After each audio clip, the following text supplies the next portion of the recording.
नमस्कार, news capital express में आपका स्वागत है। मैं हूं आपके साथ आयुषी सोनवाने। चलिए शुरुआत करेंगे आज की कुछ अहम और बड़ी खबरों के साथ। कोरोना को लेकर बोले गृह मंत्री नरोत्तम मिश्रा। संपूर्ण बाजार खुलने से पहले महा वैक्सीनेशन अभियान की हुई शुरुआत। चिकित्सा शिक्षा मंत्री विश्वास सारंग ने महा वैक्सीनेशन अभियान की शुरुआत। ज्योतिरादित्य सिंधिया ने किया वीडी शर्मा के घर लंच। प्रदेश में सियासी मुलाकातों को लेकर बोले ज्योतिरादित्य सिंधिया। नगरीय एवं आवास मंत्री भूपेंद्र सिंह का बयान। और अब खबरें विस्तार से। कोरोना को लेकर बोले गृह मंत्री नरोत्तम मिश्रा। कोरोना को लेकर बयान देते हुए गृह मंत्री नरोत्तम मिश्रा ने कहा कि अच्छे समाचार सामने आ रहे हैं। आज पूरे मध्य प्रदेश में सिर्फ 453 नए प्रकरण सामने आए हैं। कैबिनेट नाराजगी की बात को लेकर उन्होंने कहा कि मेरी कोई नाराजगी नहीं है, कहीं कोई नाराजगी है ही नहीं। सुझाव दिया था, उसे नाराजगी नहीं कह सकते। प्रजातांत्रिक तरीके से चल रही है सरकार। गृह मंत्री ने किया कांग्रेस पर पलटवार। उन्होंने कहा सिंधिया जी ने कांग्रेस को पूरी तरह सड़क पर ला दिया है। कांग्रेस अब कह क्या सकती है? कोरोना के क्षेत्र में मध्य प्रदेश लगातार सुधार हो रहा है। आज कुल 453 प्रकरण पूरे मध्य प्रदेश में आए हैं, जबकि जो लोग ठीक होकर गए हैं उनकी संख्या 1030 है। मध्य प्रदेश में आज एक्टिव केस कुल 7071 ही बचे हैं। संपूर्ण बाजार खुलने से पहले महा वैक्सीनेशन अभियान की हुई शुरुआत। संपूर्ण बाजार खुलने वाले हैं, लेकिन संपूर्ण बाजार खुलने से पहले आज राजधानी में व्यापारियों के टीकाकरण के लिए महा वैक्सीनेशन अभियान शुरू किया गया है।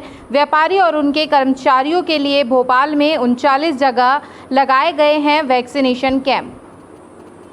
को अब हम पूरी तरह से अनलॉक कर रहे हैं और इसीलिए व्यवसायी संगठनों के साथ मिलकर ये निर्णय लिया गया है कि हमारे जितने भी बाजार हैं उनके सभी व्यवसायी और उनके व्यवसाय में काम करने वाले सेल्समैन पूरी तरह वैक्सीन के कवरेज में आए। इसलिए एक बृहद रूप से अभियान चलाया जा रहा है, टीका लगाओ और बाजार खुलवाओ। ये व्यवसायी संगठनों का ही कार्यक्रम है। हमने सभी भोपाल के बाजारों में अलग अलग स्थानों पर कैंप लगवाए हैं। चिकित्सा शिक्षा मंत्री विश्वास सारंग ने महा वैक्सीनेशन अभियान की शुरुआत। गुरुवार से भोपाल को पूरी तरह से अनलॉक करने की तैयारी चल रही है। इसके लिए आज से तैयारियां शुरू हो गई है। संपूर्ण बाजार खुलने से पहले आज राजधानी में व्यापारियों के टीकाकरण के लिए महा वैक्सीनेशन अभियान शुरू किया गया, जिसकी शुरुआत खुद चिकित्सा शिक्षा मंत्री विश्वास सारंग ने की। शहर के विभिन्न बाजारों में 100 स्थानों पर दुकानदारों और उनके कर्मचारियों के वैक्सीनेशन के लिए प्रशासन की ओर से शिविर लगाए गए हैं, जहां पर 18 वर्ष से अधिक उम्र के लोग सुबह 11 बजे से शाम 6 बजे तक टीका लगवा सकेंगे। प्रदेश के चिकित्सा शिक्षा मंत्री विश्वास सारंग ने व्यापारियों के लिए न्यू मार्केट में लगे कैंप का शुभारंभ किया और दुकानों के सामने कोरोना प्रोटोकॉल के पोस्टर चिपकाए। ज्योतिरादित्य सिंधिया ने किया वीडी शर्मा के घर लंच। ज्योतिरादित्य सिंधिया ने प्रदेश अध्यक्ष वीडी शर्मा के घर पर सिंधिया के साथ लंच किया। सुहास भगत, हितानंद शर्मा लंच पर मौजूद रहे। सिंधिया समर्थक मंत्रियों को रखा गया बाहर। प्रदेश में सियासी मुलाकातों को लेकर बोले ज्योतिरादित्य सिंधिया। ज्योतिरादित्य सिंधिया ने बयान देते हुए कहा कि हम आपस में मिले तो आप दुखी, ना मिले तो आप सवाल उठाते हैं। आप ही बता दीजिए हमें क्या करें जिससे आप खुश हो सके। बीजेपी मेरा घर है, इसीलिए मैं सभी से मिलने आया हूँ। अगर आप मुझे समझ में नहीं आता कि आप लोगों को हम खुश कैसे करें। अगर हम ना मिलें तो आप ना खुश, अगर हम मिलें तो आप ना खुश। मुझे लगता है कि आप एक प्रिस्क्रिप्शन पे लिख के दे दीजिए हमें कि हमें क्या करना चाहिए, उसी का हम पालन कर लेंगे, फिर आप खुश हो जाएंगे। चलिए। नगरीय एवं आवास मंत्री भूपेंद्र सिंह का बयान। नगरीय आवास एवं विकास मंत्री भूपेंद्र सिंह ने बयान देते हुए कहा कि नगरीय निकायों में प्रॉपर्टी टैक्स, पानी पर सरचार्ज माफ करने पर कहा 2 महीने से ज़्यादा वक्त से पूरा देश कोरोना की परेशानी से जूझ रहा था, इसीलिए मुख्यमंत्री शिवराज सिंह के नेतृत्व में जनहित में यह फैसला लिया गया है। पिछले 2 माह से लगभग 2.5 माह से मध्य प्रदेश और पूरा देश कोरोना काल से पूरी तरह से प्रभावित है। लोगों का व्यवसाय प्रभावित हुआ है और इसलिए मध्य प्रदेश की हमारी सरकार, मुख्यमंत्री माननीय शिवराज सिंह जी ने, उनके नेतृत्व में हम लोगों ने निर्णय लिया है कि जो 50,000 तक का कर्ज इनके ऊपर बकाया था उसमें हम लोगों ने छूट दी है। जिन पर 1 लाख तक का था उसमें 50% की छूट दी है। जिन पर 1 लाख से ऊपर है उन पर 25% की छूट दी है। आगामी चुनाव और अल्पसंख्यक विकास को लेकर बोले सैयद मुनीर अकबर। यूपी कांग्रेस कमेटी के अल्पसंख्यक विभाग के प्रदेश सचिव सैयद मुनीर अकबर का बयान। उन्होंने कहा, पूरी तैयारी से समाजवादी पार्टी को घेरना है और तर्क के साथ सच्चाई सामने लानी है। उन्होंने कहा कि समाजवादी पार्टी वोट बैंक की राजनीति करती है, वहीं मुसलमानों को बेवकूफ़ बनाकर सिर्फ वोट लेने की सियासत करना चाहती है।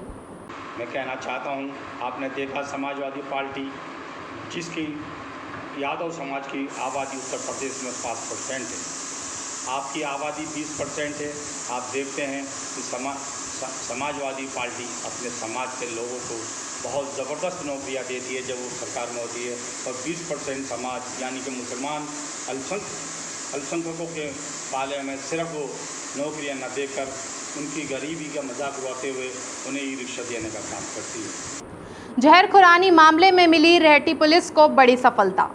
जहरखुरानी मामले में रेहटी पुलिस ने 2 आरोपियों को गिरफ्तार करने में सफलता हासिल की है। 25 फरवरी 2021 को सलकनपुर मेले में मवेशी खरीदने आए रायपुर बैतूल से आए 4 किसानों को अच्छी मवेशी दिलाने के बहाने उन्हें आवली घाट रोड पर एकांत में ले जाकर उन्हें नशीला पदार्थ पिलाया और उनके पास रखे 32,500 रुपये निकाल लिए गए। रेहटी पुलिस ने फरियादी की रिपोर्ट पर 25 फरवरी 2021 को मामला दर्ज कर लिया था एवं तभी से रेहटी पुलिस द्वारा आरोपियों की तलाश की जा रही थी। 3 माह बाद आरोपियों को पकड़ने में पुलिस ने सफलता हासिल कर ली है।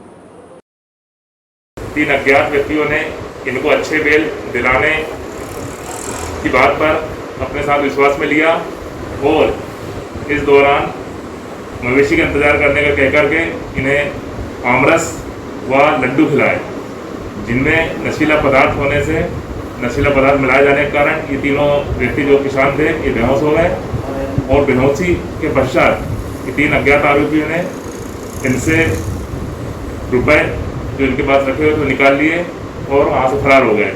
कोरोना वैक्सीन को लेकर लोगों को जागरूकता अभियान शुरू किया गया है। कोरोना वैक्सीन लगवाने के लिए लोगों को जागरूक करने हेतु जागरूकता अभियान के तहत जवाहर चौक में व्यापारियों के लिए वैक्सीनेशन कैंप लगाया गया, जिसमें व्यापारियों ने बढ़ चढ़कर हिस्सा लिया। पूर्व पार्षद जगदीश यादव ने इसका आयोजन किया था। तो उसमें ये निर्णय लिया गया है कि ग्राहक, दुकानदार और दुकानदार के अंदर जितने कर्मचारी अंडर में आते हैं उन सबको वैक्सीन अनिवार्य रूप से किया जाना चाहिए। इस महामारी का अभी तक जो एकमात्र उपचार निकल कर आया वो वैक्सीन आया है, और जो रिपोर्ट से आई है कि वैक्सीन लगने के बाद अगर कहीं कुछ % कोई बीमार पड़ा भी है तो कम से कम उसकी डेथ नहीं हुई है, वो सुधर गया है। इसके अलावा कोई विकल्प नहीं है। मास्क लगाना जरूरी है, लेकिन उपचार के लिए वैक्सीन जरूरी है। 2 दिन से लगातार जारी है पौधारोपण अभियान। उमाशंकर तिवारी द्वारा पर्यावरण को बचाने के लिए वृक्षारोपण अभियान चलाया जा रहा है। 2 दिन से पौधारोपण किया गया है, जिसमें पीपल के 40 पौधे, बरगद के 5, 35 बेलपत्र, 2, 4 के पौधे मटके सहित लगाए गए हैं। उचित तरीके से पौधारोपण करने में बहुत समय लगता है और यही समय पौधों को पेड़ बनाने के लिए ज़रूरी है। इस वक्त की खबरों में फिलहाल इतना ही। आगे की खबरों के लिए बने रहिए हमारे साथ और मुझे दीजिए इजाज़त। नमस्कार।